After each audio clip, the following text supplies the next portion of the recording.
How's it going, everybody? Today, we're going to talk about faux wood. It's not really faux wood, but what I did recently was I took some Home Depot lumber and I used a propane torch, some stain, and a jigsaw to cut what kind of looks like the live edge of a tree with maybe some inclusions of some branches where the mill had sliced it off, and that was the maximum it captured. And I had a couple of comments.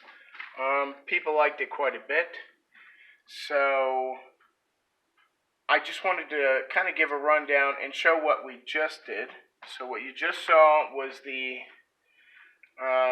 bookshelf that I just made. So let's go downstairs and take a look at the area that I'm cutting the shelving for the pantry.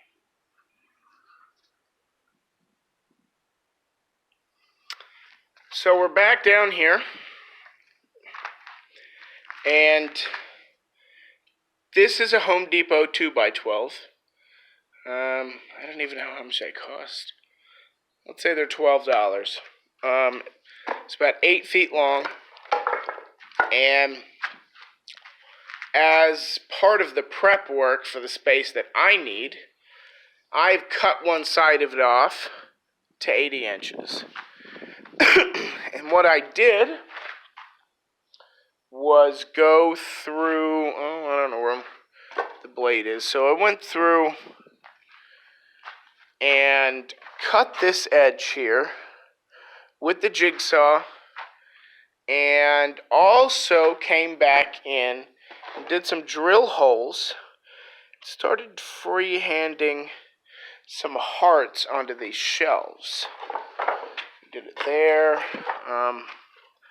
That one has a couple of them.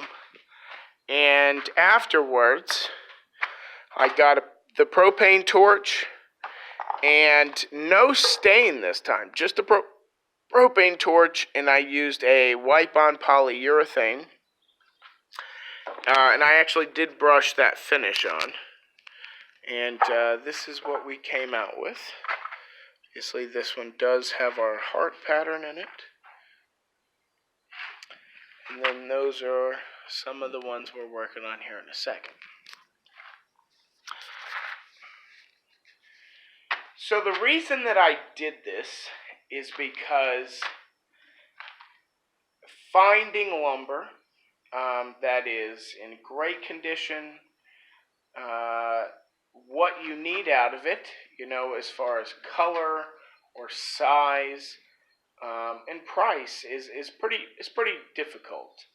I spent about a week sourcing the beam that constitutes, the main supporting structure of our loft, and that's a lot of time. So when I run into projects that I have an opening and I need to get them done now, really don't have a lot of time to possibly drive a 4 or 5 hour round trip to go out and get this lumber either. So what we've done here is just a little bitty,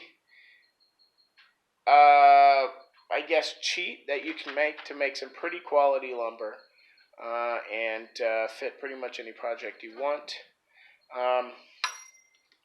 Just dropped it. The blade that you're using to do some of the intricate stuff is like this. I actually broke this one. It is called the scroll blade or bit or whatever you want to call it. And then there is a much larger one.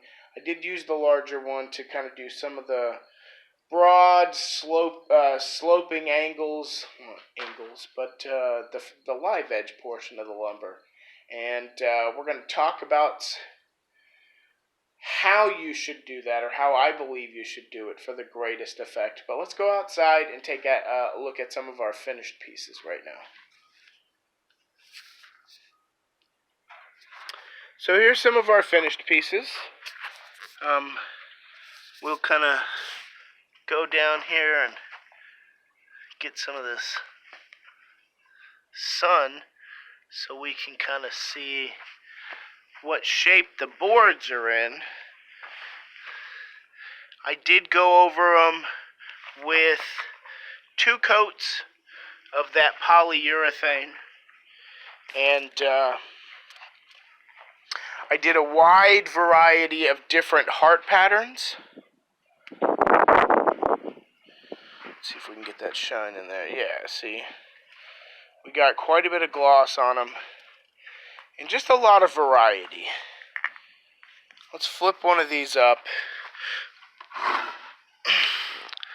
so we can see the front edge, because this is actually the edge that you'll mostly see because it's a shelf.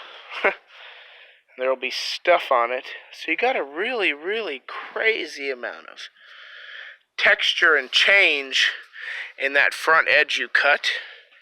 So let's go ahead and go back inside, and I'm going to point out some of the considerations you may find when going this route. So let's look over here. This is a board that I have yet to do. It will be the next shelf. Some of the things that I chose on it are basically aesthetic. I wanted these knots. When you burn it and you seal it, they just get really, really nice. And you want crazy changes in this grain here. You don't really want extremely thin and even grain. Now that makes it a poor board. And some of these are twisted and turned. So I had to search through a lot of them. When you actually do get to cutting it, when I went to look for these, I specifically wanted these so I could make this little pattern here. Say repeat it a couple of times. I don't know why, it just kind of has that like branch feel. I felt it gave a lot of dimension to the wood. See, like that. That's another pattern we did. And so that can cause structural problems. So you really need to have a good plan. And see, we haven't even finished cutting that one yet. So that's what they look like, you know. And then I just kind of come in here and cut that stuff.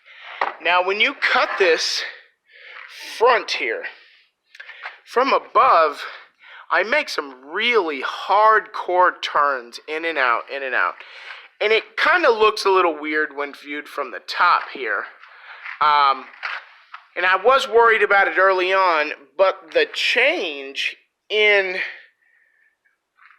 you know, that curvature as you go over these grain, you can see what happens. You know, you get these extreme changes in grain. You always we have like X's and O's here. And so as you choose a path, you really need to consider that front edge.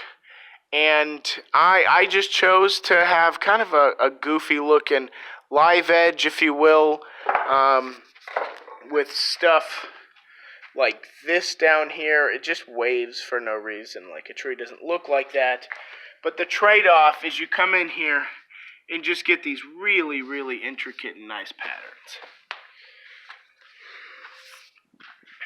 Okay, guys. We're going to keep this video a little short. Maybe I'll do a part 2 where I can actually physically show how I do this and how the propane torch is used. But for us in our pantry project, it's a perfect fit. We're going to be able to put these boards right in. The whole project for 10 feet, I mean not 10 feet, 80 feet of boards lengthwise. It's going to take me about 2.5 days while I'm doing other things. So it's not a bad project. The payoff is very good for us. So thank you for watching. I hope this helps you out with y'all's projects. Please like and subscribe and comment. We'd love to hear from you guys. So have a great day. Thanks.